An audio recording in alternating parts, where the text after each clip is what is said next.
Hi friends. இன்றைக்கி வாட்ஸ்அப்பில் வந்து ஒரு பதிவு எனக்கு பிடிச்சதுனால உங்களுக்கு ஷேர் பண்ணலாம் தான் இந்த வீடியோ. இன்றைக்கி மார்கழி திருவாதிரை நட்சத்திரம். சித்திரை திருவாதிரை நட்சத்திரத்தில் தான் சுவாமி ராமானுஜரோட அவதார திருநட்சத்திரம். ராமானுஜர் திருப்பாவைஜீயர் என்று அழைக்கப்படுறாரு.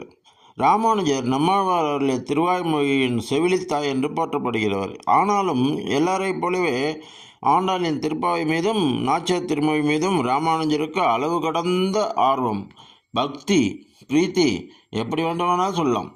ஸ்ரீரங்கத்தில் இருந்தாலும் சரி, காஞ்சிபுரத்தில் இருந்தாலும் சரி, மேல்கோட்டையில் இருந்தாலும் சரி, திருப்பதியில் இருந்தாலும் சரி, அகோபுரத்தில் இருந்தாலும் சரி, பூரியில் இருந்தாலும் சரி, காஷ்மீரத்தில் இருந்தாலும் சரி, உடையவரின் திருப்பாவையை நாச்சியார் திருமொழி உச்சரித்து கொண்டே இருக்கும்.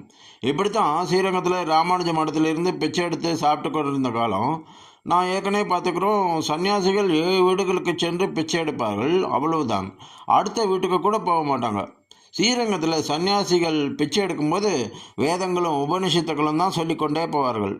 ஆனால் ராமானுஜர் இதில் வித்தியாசமானவர்.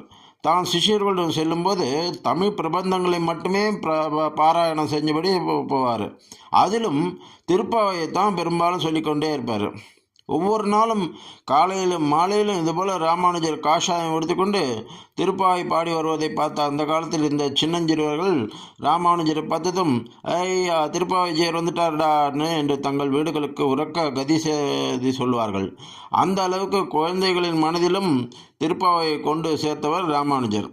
மார்கழி அதிகாலையில் நீராடச் சென்ற ஆண்டாள் ஸ்ரீவில்லிபுத்தூரே ஆயர்பாடியாகவும் தானே ராதையாகவும் வடபத்ரி சாயி கிருஷ்ணராகவும் எண்ணி பாடினார்.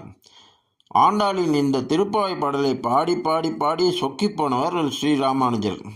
அதனாலேயே தான் தன்னை திருப்பாவைஜியர் என்று அழைத்தால் மிகவும் மகிழ்ந்து போவாராம். துறவு இலக்கணப்படி ராமானுஜர் வீடு வீடாக சென்று பிச்சை எடுத்தே உண்பார். அப்படி அன்றைக்கும் ராமானுஜர் பிச்சைக்கு கிளம்பினார்.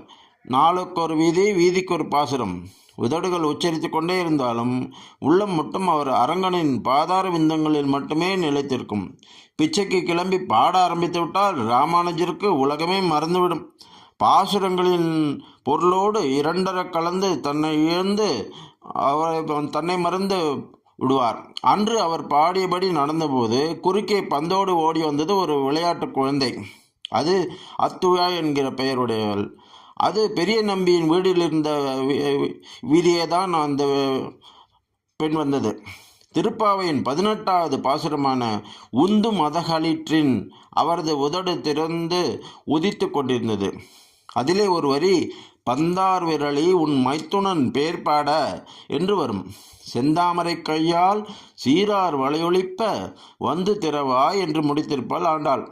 ராமானுஜர் பந்தார் விரலியை பாடி வந்த சமயம் செந்தாமரை கையால் சீரார் வளையொலிக்க அந்த பந்தோடு குறுக்கே ஓடி வந்ததும் அவருக்கு புல்லரித்து போய்விட்டது. அவர் கண்ணுக்கு அவள் அத்துழாக தெரியவில்லை, ஆண்டாளாகவே தான் தெரிந்தாள். ஆஹா, என்ன தவம் செய்துவிட்டேன், உன்னைத்தானே அம்மா நான் எண்ணிக்கொண்டே வருகிறேன். என்னை பார்க்க நீயே வீதிக்கு வந்து விட்டாயா? இந்த சிறுவன் மீது அவ்வளவு கருணையா?